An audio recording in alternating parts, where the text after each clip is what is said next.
স্বাগত জানাচ্ছি টিভিএন 24 এর নিয়মিত আয়োজন টিভিএন অ্যানালাইসিসের সাথে আছি তাহিয়া রুবাইয়া তপদা। দর্শক, আজ আমরা কথা বলবো ইমিগ্রেশন নিয়ে। অভিবাসী সংকট, ডিপোর্টেশন, জন্মসূত্রে নাগরিকত্ব বাতিল সহ ট্রাম্পের নানাবিধ নীতি আমাদের আলোচনায় গুরুত্ব পাবে। তবে বিশেষভাবে জন্মসূত্রে নাগরিকত্ব বাতিল আসলে কতটা বাস্তবসম্মত, কতটা আসলে আইনি কাঠামোর মধ্যে পড়ে, এই বিষয়টি আমাদের ফোকাসে থাকবে। আমার সঙ্গে আলোচনার জন্য এই মুহূর্তে অনলাইনে যুক্ত রয়েছেন আইনজীবী মোহাম্মদ এন মজুমদার। মজুমদার, আপনাকে স্বাগত আমাদের আজকের আয়োজনে।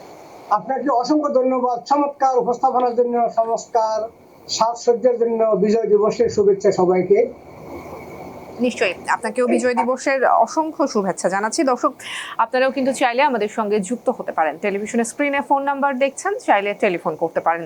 টিভিএন 24 আমাদের ফেসবুক পেজ, সেখানে বরাবরের মতোই লাইভ স্ট্রিমিং হচ্ছে, চাইলে সেখানেও যুক্ত হতে পারেন। টিভিএন নিউজ নেটওয়ার্ককে যদি আপনার কিছু বলার থাকে, আপনার যে কোনো মতামত আপনি আমাদেরকে জানাতে পারেন। এবং আমাদের আজকের যে আলোচনার বিষয়বস্তু সেই সংক্রান্ত যদি কোনো প্রশ্ন থাকে, ইমিগ্রেশন নিয়ে যদি আপনার কোনো প্রশ্ন থাকে, প্রশ্ন করতে পারেন। আমার সঙ্গে স্টুডিওতে যুক্ত থাকা আইনজীবী আপনার প্রশ্নের উত্তর দেবেন। আমরা আলোচনা শুরু করব। মোহাম্মদ এন মজুমদার, জন্মস্থান সূত্রে নাগরিকত্ব বাতিল করার কথা বলা হচ্ছে, এটি আসলে আইনি কাঠামোর মধ্যে কতটুকু পড়ে? হ্যাঁ, অত্যন্ত দুঃখজনক এবং লজ্জাকর একটি ঘটনা। America should be more generous. America হলো সারা বিশ্বের অভিভাবক। সো আমেরিকান প্রেসিডেন্ট যদি এই ধরনের ঘোষণা দেয়, এটা অত ইজি হবে না এটা পাস করে নেওয়া। এই জন্য, কারণ বার্থ রাইট, জন্মস্থান সূত্রে এবং জন্মসূত্রে বিষয়টা হচ্ছে এরকম। জন্মস্থান সূত্রে মিনিং, কোনো যুক্তরাষ্ট্রের সিটিজেনের কোনো বাচ্চা যদি যুক্তরাষ্ট্রের কোনো ভূখণ্ডে বা যুক্তরাষ্ট্রের কোনো দূতাবাসে বা যুক্তরাষ্ট্রের কোনো প্লেনে জন্মগ্রহণ করে, সেটা যুক্তরাষ্ট্রের সিটিজেন হিসাবে গণ্য হবে। এছাড়া যুক্তরাষ্ট্রের নাগরিকের কোনো সন্তান যদি বহির্বিশ্বে কোথাও জন্মগ্রহণ করে, সেটা জন্মসূত্রে তার বার্থ রাইট আছে। সো এটা হলো সাংবিধানিক অধিকার। কোনো সাংবিধানিক অধিকারকে ছিনিয়ে নিতে হলে, সাংবিধানিক অধিকার ছিনিয়ে নিতে হলে সেখানে শুধু মেজরিটি ভোটে কংগ্রেসে পাস করলে হবে না, সেটা সুপার মেজরিটি অর্থাৎ 2/3 ভোটে পাস হইতে হবে। এবং আমি বিগত 35 বছর যুক্তরাষ্ট্রে থাকাকালীন Reagan, Bush, junior Bush, Clinton, Obama থেকে পরবর্তী again Joe Biden, again Trump, এতগুলা প্রেসিডেন্সি দেখেছি। President can not and will not be available to do anything he want. বলছি এই জন্য, প্রেসিডেন্টের সাথে সমর্থন লাগবে হাউস অফ রিপ্রেজেন্টেটিভ, সেখান থেকে সিনেটে পাস হইতে হবে। সিনেটে পাস হওয়ার পরেই president can sign it and make it into law. এখন আমার অভিজ্ঞতা, আমি দৃঢ়ভাবে বলতে পারি, প্রেসিডেন্ট ডোনাল্ড ট্রাম্পের নিজ দলীয় রিপাবলিকান পার্টির অনেক সদস্য তার এই ধরনের প্রস্তাবে সাড়া দিবেন না। কারণ রিপাবলিকান পার্টি হলেও অনেক হাউস অফ রিপ্রেজেন্টেটিভ তার স্ব এলাকার ইমিগ্রেন্ট কমিটির স্বার্থ রক্ষা করবেন, ইমিগ্রেন্টের মনোভাব শুনবেন এবং তাদের ভোটে ওনাকে আবার পুনরায় নির্বাচিত হইতে হবে। সুতরাং সেটা মাথায় রেখে ইতিপূর্বে দেখা গেছে ডেমোক্রেটিক পার্টির কোনো স্পিকার যদি একটা মোশন কল করে, একটা বিষয় প্রস্তাবনা নিয়ে আসে, একটা লেজিসলেশন নিয়ে আসে, সেই সমর্থনে অনেক সময় দেখা যায় ডেমোক্রেটিক দলীয় সবাই সমর্থন করে না। কারণ ডেমোক্রেটিক দলীয় এবং রিপাবলিকান দলীয় উভয় দলেই কট্টরপন্থী, লিবারেল এবং ডেমোক্রেট ঘেঁষা, রিপাবলিকান ঘেঁষা প্রেসিডেন্টের বিরুদ্ধে লোক থাকে। আরেকটা কথা আমি স্মরণ করে দিতে চাই, যুক্তরাষ্ট্রে উন্নত দেশ, এখানে হাউস অফ রিপ্রেজেন্টেটিভ, কংগ্রেসম্যান এবং সিনেটররা তারা প্রেসিডেন্টের তল্লি বাহক হিসেবে কাজ করে না, তাদের মেসেঞ্জার হিসেবে কাজ করে না। তাদের নিজস্ব মনোভাব, নিজস্ব দৃষ্টিভঙ্গি, নিজস্ব ক্ষমতা, নিজস্ব বিবেক বিবেচনায় তারা ভোট দিয়ে থাকেন। সুতরাং আমি এই প্রসঙ্গে আরো ফ্লোর নিতে চাই। অনেকে বলিবে সংসদে অর্থাৎ হাউস অফ রিপ্রেজেন্টেটিভে তারা সংখ্যাগরিষ্ঠ, সিনেটে সংখ্যাগরিষ্ঠ, জুডিশিয়ারিতে তারা সংখ্যাগরিষ্ঠ। That's fine. সংখ্যাগরিষ্ঠ শব্দের অর্থ এই নয় প্রত্যেকটা সুপ্রিম কোর্টের জাজ ট্রাম্প যা বলবে তা শুনবে, বিষয়টা কিন্তু এমন না। প্রত্যেকটি সিনেটর ট্রাম্প যা বলবে রিপাবলিকান দলীয় হওয়া সত্ত্বেও তার কথা শুনবে, এমন বিষয়টা কিন্তু এমন না। ইতিপূর্বে দেখছেন প্রেসিডেন্ট ট্রাম্পের অনেকগুলো লম্বা লম্বা কথা, অনেক স্পর্ধা নিয়ে কথা বলতো, তার দলীয় সিনেটররাও মুসকে হাসতো ফাঁসে দাঁড়াইয়া। So there should not be like honeymoon all the time. Might is right. একটা ফেসিবাদী একটা একদলীয় শাসনতন্ত্র বা একনায়কতন্ত্র, এখানে ইউ ক্যানট সি। এখানে every individual have their own right, own opinion. আমি দৃঢ়ভাবে বিশ্বাস করি, একজন কমিউনিটি অ্যাক্টিভিস্ট, দীর্ঘদিন এদেশের রাজনীতির সাথে ওতপ্রোতভাবে জড়িত থেকে আমার স্ট্রং ওপিনিয়ন, বাদ রাইটটা ছিনিয়ে নেওয়া এত ইজি হবে না। See what happen. এটাই ছিল আমার initial presentation. Back to you, to my offer. Majumdar, একটা বিষয় একটু স্পষ্ট করবেন কিনা, অভিবাসীদেরকে নিয়ে ট্রাম্প যেই নীতিগুলো প্রণয়ন করার কথা বলছেন, অনেকের মনে এক ধরনের আতঙ্ক কাজ করছে। একদিকে সেনেট কিংবা হাউস সবকিছু ট্রাম্পের পক্ষে, জুডিশিয়ারি ট্রাম্পের পক্ষে, ট্রাম্পের আরো একটাবার ইলেক্ট হওয়ার মতো কোনো বিষয় সামনের দিকে নেই। সেই বিষয়গুলোও যদি মাথায় রেখে ট্রাম্প যদি একটু মরিয়া হয়ে ওঠে কিংবা একটু ডেসপারেট হয়ে ওঠে, সেই ক্ষেত্রে তিনি হয়তো তার যেই নীতি কিংবা তার যে ইচ্ছা সেটাই হয়তো বাস্তবায়ন করার জন্য হয়তো তিনি সর্বোচ্চটা দেওয়ার চেষ্টা করবেন। সেই ক্ষেত্রে এক ধরনের আতঙ্ক কিন্তু আসলে অভিবাসীদের মধ্যে রয়ে গেছে। এই বিষয়টাকে আসলে আপনি কিভাবে দেখছেন, কিংবা মানবাধিকার লঙ্ঘনের যে কথাগুলো আসলে বলা হচ্ছে, এটি আসলে কিভাবে প্রতিষ্ঠা হবে? মানে ট্রাম্পকে আসলে আটকানোর জন্য আসলে কোন পদ্ধতিটা কাজ করবে? আমরা কিন্তু আরেকটু এখানে একটু যুক্ত করি, আপনি বলছিলেন যে রিপাবলিকানদের মধ্যেও অনেকে হয়তো ট্রাম্পের সাথে একমত হবেন না, আবার আমরা কিন্তু দেখছি ডেমোক্রেটদের মধ্যেও অনেকে এখন ট্রাম্পের সাথে সুর মিলাচ্ছে। সম্প্রতি আমরা দেখছি যে নিউ ইয়র্কের মেয়রও কিন্তু আসলে ট্রাম্পের সাথেই সুর মিলাচ্ছে। ওকে, সো আমি এই বিষয়টা ক্লিয়ার করি। ইয়েস, কারণ যেটা আমি একটু আগে বললাম, প্রত্যেকটি হাউস অফ রিপ্রেজেন্টেটিভ অর্থাৎ কংগ্রেসম্যান এবং সিনেটর তাদের নিজস্ব মতামত আছে। সুতরাং অনেক ক্ষেত্রে দেখা গেল রিপাবলিকানের কিছু কিছু সদস্য যদি সেটা মেক সেন্স করে তার কাছে, সে সেটাকে সাপোর্ট করবে, আবার তার দলীয় অনেকেই সাপোর্ট করবে। সুতরাং দেখা যাবে এটা কতটুকু সমর্থন পায়। তো আমার দৃঢ় বিশ্বাস এই ধরনের একটা ড্রাস্টিক সাংবিধানিক পরিবর্তনের ক্ষেত্রে এনাফ মেম্বারের ভোট হবে না। এটা তো এক কথা। আর অন্য কথা হচ্ছে, প্রেসিডেন্ট যদি কোনোভাবে তার নিজস্ব এক্সিকিউটিভ অর্ডার বলে কোনো অধ্যাদেশ জারি করে, সেটাও কিন্তু চ্যালেঞ্জেবল। এবং কোর্ট বলতে শুধু সুপ্রিম কোর্ট না, ফেডারেল কোর্ট প্রত্যেকটা ডিস্ট্রিক্টে, প্রত্যেকটা আপনার স্টেটে ফেডারেল কোর্ট রয়েছে। ফেডারেল কোর্টে এটা চ্যালেঞ্জ হতে পারে। এবং এই যে চ্যালেঞ্জ, একটা কোর্টে তখন চ্যালেঞ্জ হবে, সেটা রিজেকশন হবে, সেটা আপিল হবে, by the time presidency is over. এখন দেখা গেল কালকে একজন আমার সাথে কথা বলতে আসছে, আমরা অ্যাসাইলাম ফাইল করছি, সে ওয়ার্ক পারমিট পাইছে এবং তার ওয়ার্ক পারমিটটা ভ্যালিড হলো 4 বছর, অর্থাৎ 2029 সাল পর্যন্ত ওয়ার্ক পারমিট সে গতকালকে পাইছে। বাই দি টাইম তার মামলা শুনানি আসবে, ওই সময় প্রেসিডেন্সি ইজ ওভার। সুতরাং ভয় পাবেন না। আমরা একটু আগে আপনি বললেন এরিক অ্যাডাম তাকে সহযোগিতা করেছে। সো আজকের নিউজ হচ্ছে এরিক অ্যাডাম সিরিয়াস একটা ফেডারেল অপরাধে অভিযুক্ত এবং he was about to get arrested এবং he was about to go to jail, এবং এখনো কিন্তু জেল তাকে সুইসাইড করে আছে। ওইটা থেকে বাঁচার জন্য ইন দি মিনটাইম উনি একটা he probably cut a deal with the Trump that listen, I help you your presidency, you help me get out of the jail, এবং ট্রাম্প বলতেছে তাকে পার্ডন দিবে। সেই যে কথাগুলো পলিটিক্যাল টক বলা, রাজনৈতিক প্রয়োজনীয় কথা বলা, আর এটাকে বাস্তবায়ন করা, that's not going to be very easy. সবগুলো হানিমুন হবে না। And Eric Adam is wrong. Eric Adam তার কবর সে রচনা করতেছে। সে ডেমোক্রেটিক পার্টির একজন জননন্দিত মেয়র। এখন সে যদি ট্রাম্প তাকে ব্যবহার করবে, সেখানে গিয়ে সে পাত্তা পাবে কিনা কতটুকু, লেটস সি। কারণ এই ধরনের যারা ফ্লিপ করে, ওই ফ্লিপের কিন্তু ফলাফল কিন্তু ভালো হয় না। ওনাকে যখন আইসিএর প্রধানের সাথে ওনার মিটিং হয়েছে কয়েকদিন আগে, ঘটনাচক্রে ওই এলাকায় আমি ছিলাম ওই দিন আরেকটা মিটিং অ্যাটেন্ড করার জন্য। আমি তার হুবহু বক্তব্যটা আমার ওয়ালে আমি পোস্ট করছি। সেখানে আইস প্রধানের সাথে মিটিং কালে উনি রিগ্রেট করছে। এরিক অ্যাডাম ক্লিয়ারলি বলছে, I made a terrible mistake, I should not bring lots of immigrants to my state, to my city, and keep them in the hotel 5-star hotel and those people came out and did a terrible crime. সে বলছে আমি অত্যন্ত দুঃখিত যে আমি অত্যন্ত ভুল করছি, হাজার হাজার মানুষ আমার শহরে আনিয়া তাদেরকে আমি, এবং সেটা সেটা আমি এখন রিয়েলাইজ করছি। That's not right. তুমি একটা কাজ করিয়া তুমি সজ্ঞানে আনছো, তাদেরকে খাওয়াইছো, ওখানে রাখছো, এখানে তারা ক্রাইম ক্রিয়েট করছে, এর কারণে ডেমোক্রেটিক পার্টিরও ধরাশায়ী হয়েছে, তোমারও বদনাম হয়েছে।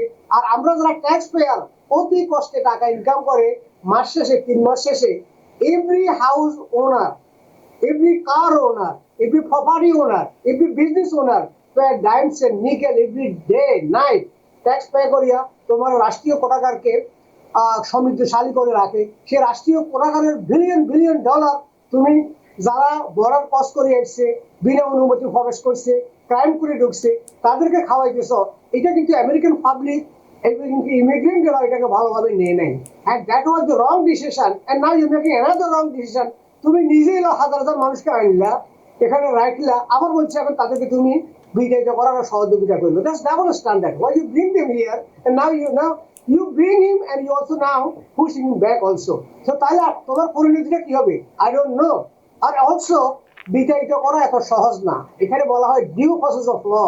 Every citizen have a right to or entitled to due process of law, অর্থাৎ কোর্ট প্রসিডিং পাওয়ার অধিকার রয়েছে সবাই। যেমন আমাকে আপনি মৃত্যুদণ্ড দিবেন, আমাকে আমার সম্পত্তির অধিকার থেকে বঞ্চিত হবে, আমার সিটিজেনশিপ রাইট, আমেরিকার রাইট থেকে আমাকে টার্ন হিস্ট্রি বাইর করে দিবেন।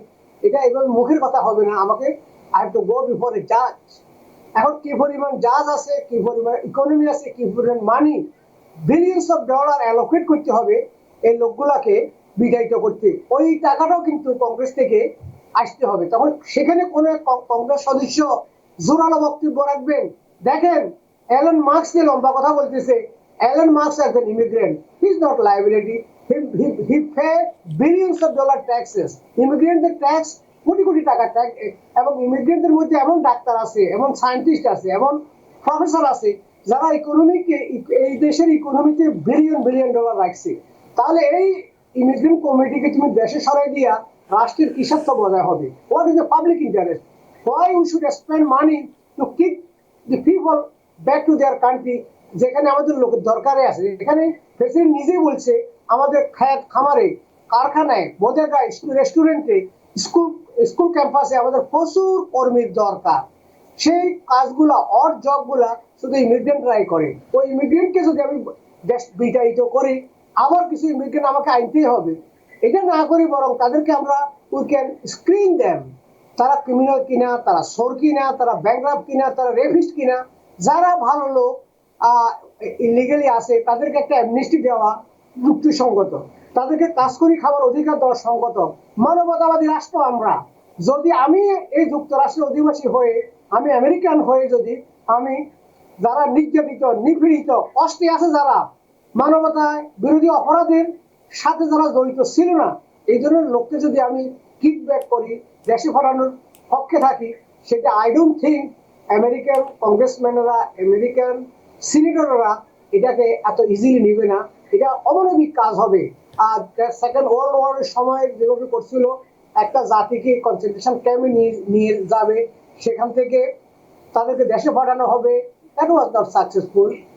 বুশ জুনিয়র আমরা নিজ কানে শুনছি যে অল মুসলিমকে ওনারা কনসেন্ট্রেশন ক্যাম্পে নিয়ে যাবে, সেখান থেকে সাডার বিমানে করে দেশে পাঠাবে। That did not happen.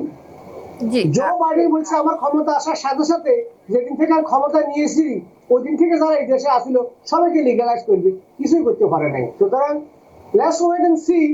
যা বসবে তা বসে না, লেটস ওয়েট এন্ড সি। জি মোহাম্মদ মজুমদার, আমরা একটু দর্শকদের প্রশ্ন নিয়ে আসি। প্রথমেই সোশ্যাল মিডিয়ায় যাবো, আগে একটু ফোন কল নিয়ে আসি। দর্শক কে আছেন ফোনে, নাম বলে প্রশ্নটি করুন। আসসালামু আলাইকুম, আলম বলছিলাম আটলান্টা থেকে। ওয়ালাইকুম আসসালাম, বলুন। আজকে কি আপনার ইমিগ্রেশন সম্বন্ধে প্রশ্ন করা যাবে? জি নিশ্চয়ই। আচ্ছা, আমি জানতে চাচ্ছিলাম অ্যাটর্নি সাহেবের কাছে যে আমি সিটিজেনশিপ পেয়েছি রিসেন্টলি, তো আমি আমার আব্বা আম্মার জন্য প্যারেন্টসের জন্য অ্যাপ্লাই করতে যাচ্ছি। সেক্ষেত্রে আপনার ওনাদের বার্থ সার্টিফিকেট আমার পরে আছে, ঠিক আছে, রিসেন্টলি আমি বানিয়েছি, ছিল না। সেক্ষেত্রে যে আরএসি যে দিয়ে দেয়, REP, এটা আমি কিভাবে অ্যাভয়েড করতে পারি প্রসেসটা? REC request for evidence. Request for evidence RFE, sorry request for evidence. Okay, request for evidence হচ্ছে আপনি যখন কারোর জন্য অ্যাপ্লাই করবেন, নিশ্চয় কোনো ভুল করেছিলেন, নিশ্চয় কোনো ইনকনসিস্টেন্ট স্টেটমেন্ট দিয়েছিলেন, নিশ্চয় কোনো তথ্য গোপন রেখেছিলেন বা দেন নাই, সেটাকে পুনরায় চাওয়া হয় রিকোয়েস্ট ফর ফার্দার এভিডেন্স। এখন আমি উত্তর দিতে হলে আপনাকে বুঝতে হবে RFE কি লেখা আসছে। এই আদারওয়াইজ আমার পক্ষে RFE কি লিখবেন সেটা বলা কারো পক্ষে সম্ভব না। না, উনি প্রশ্নটা ছিলেন মজুমদার, উনি কি কোনোভাবে এটা অ্যাভয়েড করতে পারেন কিনা, নাকি এটা দিতেই হবে? RFE যদি আসে থাকে, ইউ মাস্ট রেসপন্ড স্যাটিসফ্যাক্টরিলি। যদি সন্তোষজনক উত্তর না দেন, case will be denied. That's very very important. আপনাকে দিতে হবে, এবং যদি 60 ডেজ বা 97 ডেজ লেখা থাকে, ওই সময়ের ভিতরে দিতে হবে। জি, আমরা আরো একটি টেলিফোন নিব। দর্শক কে আছেন সাথে, নাম বলে প্রশ্নটি করুন। হ্যালো। জি দর্শক, আমরা শুনতে পাচ্ছি, নাম বলে প্রশ্নটি করুন। আচ্ছা, আমার নাম মুরাদ। কুইক কোয়েশ্চন অ্যাটর্নি সাহেবের কাছে, যে বাইডেন অ্যাডমিনিস্ট্রেশনের পেরোল প্লেস যেটা এটা বন্ধ হয়ে গেছে, এটার কোনো কি ফিউচার আছে কিনা, এটার কি হতে পারে, এই একটা কোয়েশ্চন। আর যারা অলরেডি কেস পেন্ডিং আছে ওদের কোনো সমস্যা হবে কিনা? Thank you. সেকেন্ড কোশ্চেন আমি বুঝি না। প্রথম কোশ্চেন হচ্ছে বাইডেনের যে সমস্ত প্রপোজাল বা প্রস্তাব ছিল কিছুই কার্যকরী হবে না, because he is living. Second question যদি কাইন্ডলি আবার করেন, আই লাভ টু আনসার। দর্শক, আপনি কি আমাদের সাথে আছেন? দ্বিতীয় প্রশ্নটি যদি আরেকবার করতেন। সংযোগটি বিচ্ছিন্ন হয়ে গেছে, আরো একজন দর্শকের টেলিফোন নিতে চাই। দর্শক কে আছেন সাথে, নাম বলে প্রশ্নটি করুন। হ্যালো, আসসালামু আলাইকুম। ওয়ালাইকুম আসসালাম।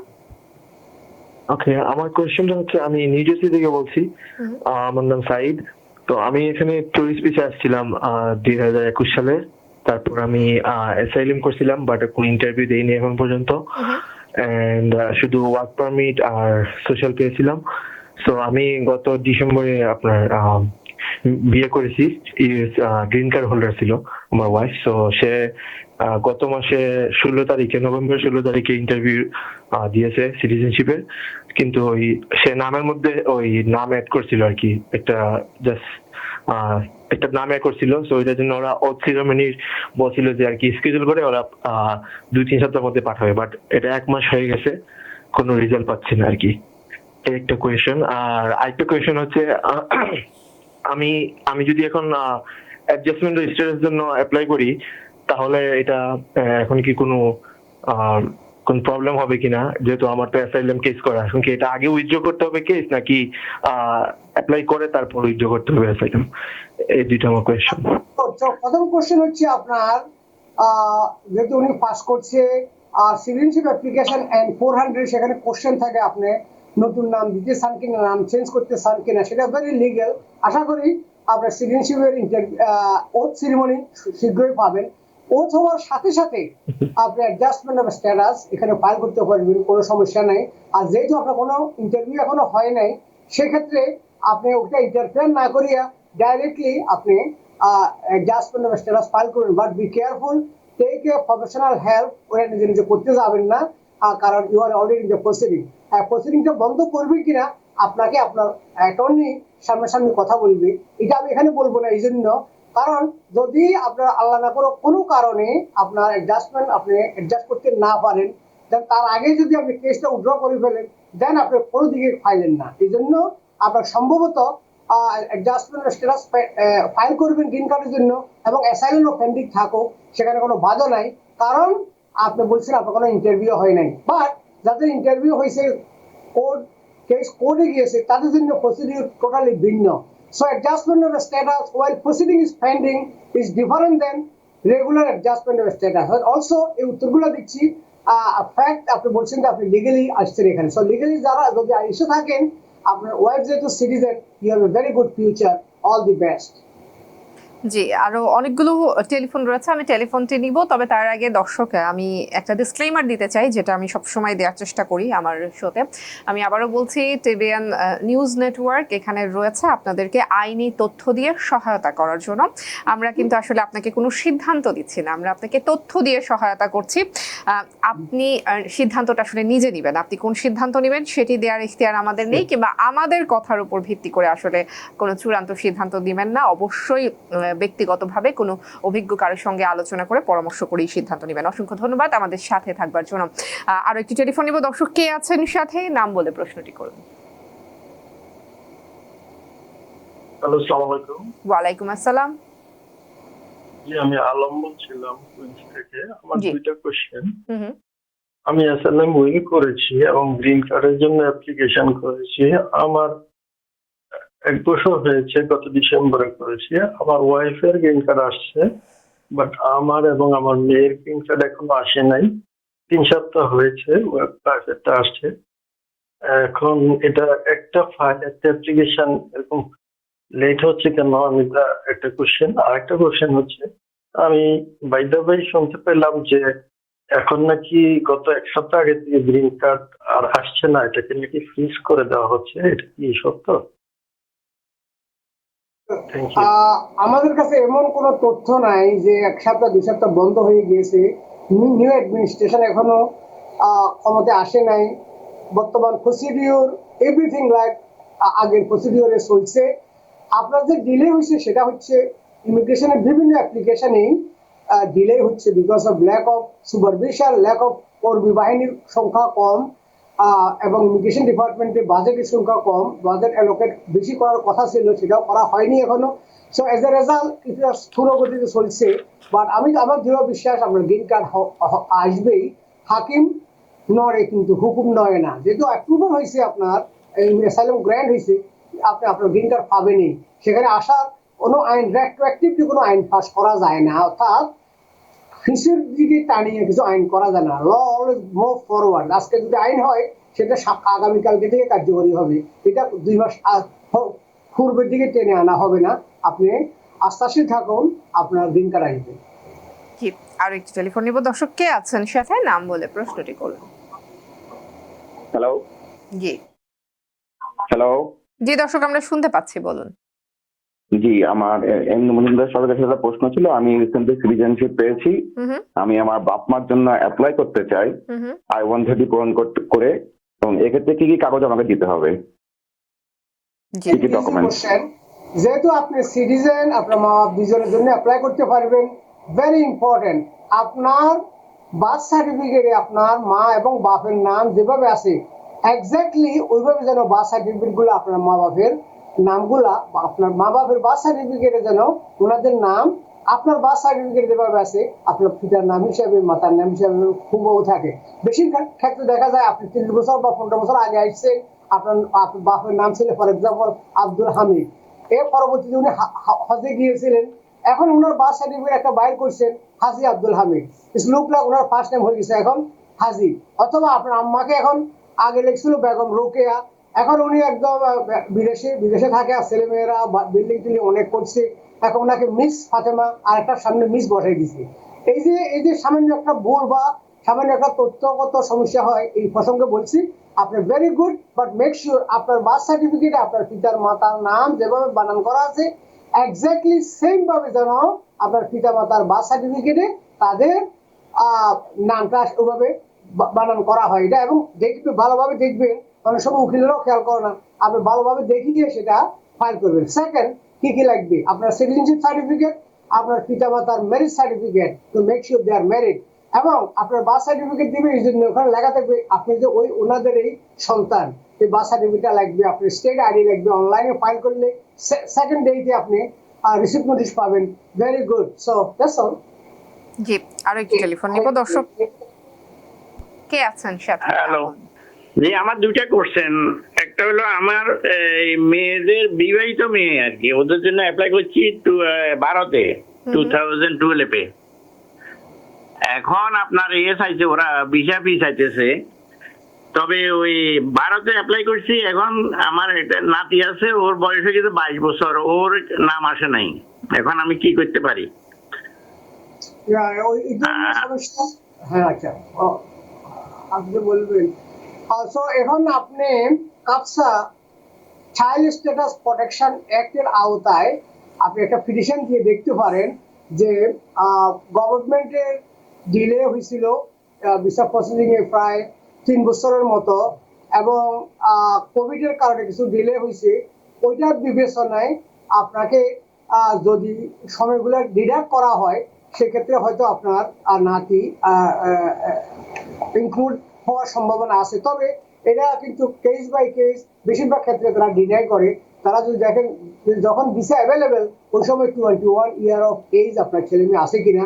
যদিও কাপসা রুলটি ওবামা আমলে প্রচলিত ছিল, পরবর্তীতে এটা নিয়ে অনেক এক এক রকমের এক এক রকমের রুলিং দিয়েছে, এই যার কারণে বিভিন্ন অফিসার বিভিন্নভাবে এটাকে ক্লারিফাই করে থাকেন। But you can try filing Child Status Protection Act এর আওতায় you can file a petition to restore and put him back to the CEC website। এই রিকোয়েস্টটা করতে পারে না। জি, অসংখ্য ধন্যবাদ এন মজুমদার। একটি বিরতির সময় হয়ে গেছে, আপনি আমাদের সঙ্গে থাকুন। এবং দর্শক টেলিফোন এবং সোশ্যাল মিডিয়া অনেকে যুক্ত আছেন, আমরা চেষ্টা করব সবার প্রশ্নের উত্তর দেওয়ার। আপনারাও সঙ্গেই থাকুন। নিচ্ছি ছোট্ট একটি বিরতি। বিরতির পর আবারও স্বাগত জানাচ্ছি। ইমিগ্রেশন নিয়ে আমরা কথা বলছি। আমাদের সঙ্গে আইনজীবী মোহাম্মদ এন মজুমদার যুক্ত আছেন। দর্শক আপনারাও যুক্ত হতে পারেন। টেলিভিশনের স্ক্রিনে ফোন নাম্বার রয়েছে, TVN24 ফেসবুক পেজ রয়েছে, লাইভ স্ট্রিমিং হচ্ছে। যে কোনো প্রশ্ন করতে পারেন ইমিগ্রেশন সংক্রান্ত। আমাদের সাথে উপস্থিত অতিথি আপনার প্রশ্নের উত্তর দেবেন। আরো একজন দর্শকের টেলিফোন নিব। দর্শক কে আছেন সাথে, নাম বলে প্রশ্নটি করুন। আচ্ছা, আমি আরেকটি প্রশ্ন করতে চাচ্ছিলাম যে আমি যে পেয়েছি অ্যাপ্লাই করব, যদি আমার জন্ম আগে হয় এবং আমার বাপ মায়ের জন্ম পরে হয়, পরে বলতে তার বার্থ সার্টিফিকেট পরে বানাই, এক্ষেত্রে কোনো সমস্যা কিনা প্লিজ? আচ্ছা, অনেক পুরানো মানুষ তারা ওই সময় বার্থ সার্টিফিকেট উঠায় নেয়, নিয়ে নেয়। আমাদের দেশে বার্থ সার্টিফিকেট যখন প্রয়োজন হয় তখনই নেওয়া হয়, সাধারণত জন্মের পর নেওয়া হয় না। তবে আপনি গুড কোশ্চেন করেছেন। USCIS RFP দিতে পারে যে তুমি জন্মগ্রহণ করলা অনেক বছর আগে, 50 ইয়ার পরে কেন তোমার বার্থ সার্টিফিকেট ইস্যু হইল, then you can get expert opinion. যে এই এক্সপার্ট ওপিনিয়নটা হবে এরকম যে বাংলাদেশের আর্থসামাজিক অবস্থা অত ডেভেলপ হয় নাই, এখনো রুরাল এরিয়াতে বাচ্চা জন্মগ্রহণ করে বাসায় বা ঘরে বা হাসপাতালে জন্মগ্রহণ করলেও সেখানে একটা বার্থ সার্টিফিকেট ইস্যু করা ম্যান্ডেটরি না, তারা বাচ্চা নিয়ে বাসায় চলে আসে। এখানে যেমন বাচ্চারা যখন হাসপাতালে জন্মগ্রহণ করে, এটাকে রিলিজ দেওয়ার আগেই তারা বার্থ সার্টিফিকেট বার্থ রেকর্ড করে রাখে ওখানে। বাংলাদেশে কিন্তু ওই রকম এটা ম্যান্ডেটরি না। সো দেয়ারফর ওটার জন্য আপনার প্রবলেম হবে না। কারেন্টলি বার্থ সার্টিফিকেট নিলেও আপনার জন্মের পরে বা ইদানিং নিলেও অসুবিধা নাই। মোস্ট পিপল ইদানিং বা আমেরিকায় আসার জন্য বার্থ সার্টিফিকেট তৈরি করেন, এবং ম্যারেজ সার্টিফিকেটও অনেক ক্ষেত্রে ওই সময় তৈরি করে থাকেন। বিয়ে কর্মকরী বিয়ে করে থাকে গেছে, এরপর আর কখনো আবেদন রেজিস্ট্রি করে না, এরকম বহু দৃষ্টান্ত বাংলাদেশে এখনো আছে। জি, আরো একটি টেলিফোন নিব। দর্শক কে আছেন সাথে, নাম বলে প্রশ্ন করুন।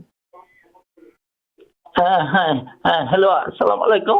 জি, ওয়ালাইকুম আসসালাম। দর্শক বলুন। হ্যাঁ, হ্যালো, আমি যেটা বলতে চাচ্ছিলাম আর কি, আমি আমার ওয়াইফের ভাইয়ের জন্য যে ওয়াইফ অ্যাপ্লিকেশন করবে, আমি সেই জন্য তাকে হেল্প করতেছি আর কি। তো অনলাইন অ্যান্ড পেপার অ্যাপ্লিকেশন আমার সারা 2 বার আসছিল এখানে আর কি, চলেও গেছে। এখন পেপার অ্যাপ্লিকেশনে আমি দেখলাম যে যদি সে right now he is not in USA, তাইলে I-94 এর কোনো ইনফরমেশন দিতে হবে না। কিন্তু অনলাইনের ভার্সনটা যেটা আমি চাচ্ছিলাম অনলাইন পাঠাবো, কিন্তু এইখানে এই অপশনটা নাই। ওইটা বলতেছে যে I-94 এর ইনফরমেশন গুলি দিতে হবে।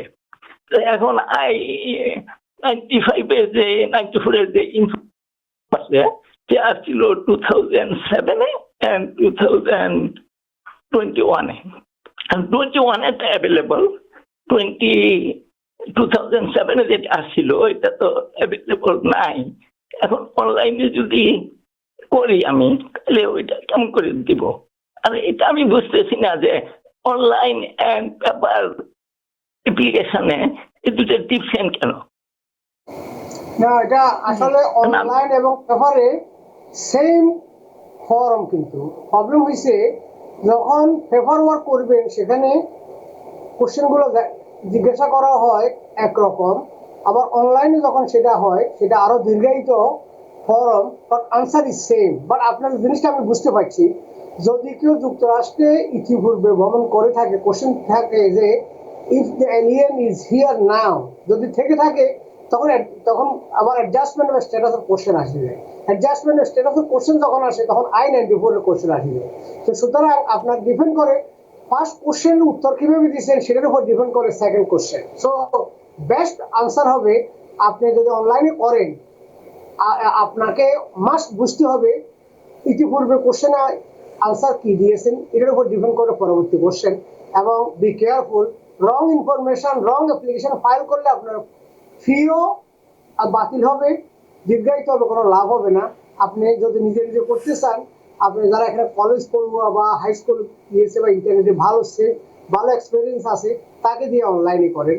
আর যদি অনলাইনে ভালো না থাকে, কারণ আমরা যারা ইল্ডারলি জেনারেশন, এদের জন্য অনলাইনে হ্যান্ডেল করা ভেরি ডিফিকাল্ট। একটু আনসার করতে একটু লেট হলে তখন এটা কিক আউট করে দিয়ে আপনাকে অনলাইন থেকে, দেন আবার আপনাকে সাইন ইন করতে হয়। সাইন ইন করতে গিয়ে কয়েকবার সাইন ইন করতে গেলে দেখা গেল আপনাকে কিক আউট করে আর একদিনের জন্য বাইরে রাখে, আপনি করতে পারেন না, এবং পরবর্তীতে এটা ভুলের পরে ভুল হয়। সো অনলাইনে করতে হলে you must be very good at computer সায়েন্সে লেখাপড়া করছেন বা ভেরি ভেরি গুড হইতে হবে কম্পিউটারে। আর অনলাইনে করলে অনেক সময় থাকে, আপনি আস্তে আস্তে নিজে নিজে লিখতে পারবেন, আবার টাইপ করতে পারবেন। আবার লেখার ভিতরে সমস্যা, আপনি লিখবেন এস, ওরা লিখবে ই, ওই জন্য টাইপ ভেরি ভেরি ইম্পর্টেন্ট। এবং এটা I-130 আগে ছিল 2 পেজ, পরে হলো 60 পেজ, এখন হলো 11 পৃষ্ঠা। Lot of information, be careful filing it. আমি স্ট্রংলি এগেইন আমরা বলবো, আপনি কোনো এক্সপার্টের শরণাপন্ন, কোনো লয়ারের শরণাপন্ন হওয়া ভেরি ভেরি ইম্পর্টেন্ট। যদি আপনি ক্লিয়ার না হন, সাংঘর্ষিক কোনো তথ্য দিয়ে এতে আপনি কোনো লাভবান হবেন না। জি, আরো একটি দর্শকের ফোন নিতে চাই। দর্শক কে আছেন? আসসালামু আলাইকুম। ওয়ালাইকুম আসসালাম। জি, আমি মিশিগান থেকে বলতেছি, নাজমুল। জি। আমার ওয়াইফের জন্য অ্যাপ্লাই করেছিলাম 2022, তো এটা কোয়ালিফাই হয়েছে 2024 এ ফেব্রুয়ারি থেকে। তো স্টিল 10 মান্থ হয়ে গেছে আর কি। তো এখন ইন্টারভিউ ডেট দেয় না, এখন কি করণীয় আর কি এটা জানতে চাইছিলাম। এন মজুমদার করেছেন তাদের কোনো কিছু করতে হবে না, কারণ আপনার পেজটা ড্রপ হবে না, এটা হলো good news. But bad news is that they are huge backlog. আপনার যে কথা মতো যেভাবে বলছে, এটা কমপক্ষে আরো 1 বছর লাগবে, যেভাবে এটা ধীর গতিতে আগাচ্ছে।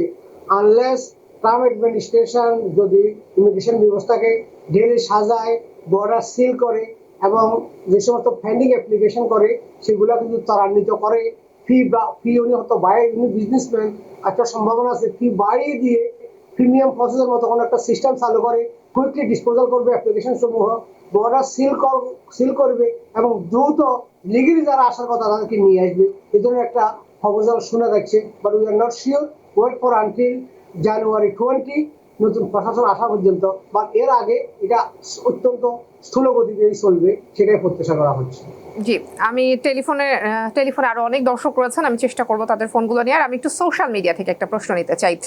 মোহাম্মদ এন হুসাইন, তিনি বলছেন তিনি অ্যাসাইলামের মাধ্যমে কিছুদিন আগে গ্রিন কার্ড পেয়েছেন, এবং গ্রিন কার্ড পাওয়ার আগে তিনি পুলিশের কাছে অ্যারেস্ট হয়েছেন এবং কোনো রকম শাস্তি ছাড়া তার মামলাটি কোর্ট থেকে ডিসমিস হয়ে যায়। এখন তিনি আমেরিকায় থাকতে পারবেন কিনা, এখানে তার স্ত্রী সন্তান আছেন, তাদের গ্রিন কার্ডের জন্য তিনি আবেদন করেছেন, তাদের কি আসলে কোনো কারণে সমস্যা হবে কিনা ভবিষ্যতে? কোনো সমস্যা নেই। উনি যদি বলেছেন যে কোনো প্রকার অভিযোগ শাস্তি ছাড়াই উনি ডিসপোজাল হয়ে গিয়েছে, এক্ষেত্রে শুধুমাত্র সিটিজেনশিপ অ্যাপ্লিকেশন করার সময় ওনাকে উল্লেখ করতে হবে যে উনি অ্যারেস্ট হয়েছিলেন বা ওনার কোর্টে কনভিকশন ছিল, কনভিকশনটা ডিসচার্জ হয়েছে, ডিসপোজিশন রেকর্ড যদি থাকে, ওনার সিটিজেনশিপ পাইতেও অসুবিধা হবে না, ওনার ফ্যামিলি গ্রিন কার্ড পাইতে অসুবিধা হবে না। বাট যদি যে কথা বলছিলেন উনি যদি নিঃশর্ত মুক্তি পেয়ে থেকে থাকেন, ডিসচার্জ যদি হয়ে থাকে সত্যি। জি, আমরা টেলিফোনে ব্যাক করতে চাই। কে আছেন দর্শক, নাম বলে প্রশ্ন করুন। জি, আমার নাম ফারুক, আমি ক্যালিফোর্নিয়া থেকে বলছি। আমি 2013 আমার ভাই আমার জন্য অ্যাপ্লাই করে, এবং এটাতে আমি পাইছি এখন June 2024 case was received. Note it no send এই কথাটা আসছে এবং আমরা একটা নাম্বার দিচ্ছে যে এটা ইলেকট্রনিক্স ইমিগ্রেশন সিস্টেমে প্রসেসিং এ আছে। হ্যাঁ, এখন আমি অ্যাসাইলেম নিয়ে এদেশে আছি, আমার এটা পেন্ডিং 2016 থেকে। এখন আমি কি এই স্ট্যাটাস সাথে অ্যাডজাস্ট করতে পারবো এই দেশের থেকে? যদি আপনার অ্যাসাইলাম অ্যাপ্রুভ হয়ে থাকে তাহলে সেক্ষেত্রে যুক্তরাষ্ট্রের অবস্থান করেই অ্যাডজাস্টমেন্ট অফ স্ট্যাটাস ফাইল করে অ্যাপ্রুভ হতে আপনার কোনো অসুবিধা না হওয়ারই কথা। জি, আমার মনে হয় দর্শক তার প্রশ্নের উত্তর স্পষ্ট হয়েছেন। আরো অনেক দর্শক ছিল আমাদের সাথে, আমরা আসলে খুবই দুঃখিত আজকের মতো সময় শেষ হয়ে গেছে, আমরা হয়তো দর্শকদের প্রশ্ন আর নিতে পারছি না। মোহাম্মদ আইন মজুমদার, আপনি এতক্ষণ টিভিএন 24-কে টাইম দিয়েছেন, আপনাকে অসংখ্য ধন্যবাদ আমাদের সাথে আজকে যুক্ত থাকবার জন্য। আপনাকে অসংখ্য ধন্যবাদ এবং টিভিএন এর সবাইকে অসংখ্য ধন্যবাদ আপনাদের ডেডিকেটেড ওয়ার্কের জন্য। আমাদের কমিউনিটি অনেক বেনিফিট হচ্ছে, সেই প্রত্যাশায় শুভরাত্রি সবাইকে। ধন্যবাদ জানাবো দর্শকদেরকেও এবং শুভরাত্রি আমার পক্ষ থেকেও। এই ছিল আজকের মতো। টিভিএন 24-এর সঙ্গেই থাকুন সবসময়। টিভিএন 24 টেলিভিশন দেখতে আজই কল করুন 7187776556। লগ ইন করুন www.totalcablebd.com। নিউ ইয়র্ক থেকে সম্প্রচারিত টিভিএন 24 টেলিভিশন বিশ্বজুড়ে বাঙালির কণ্ঠস্বর।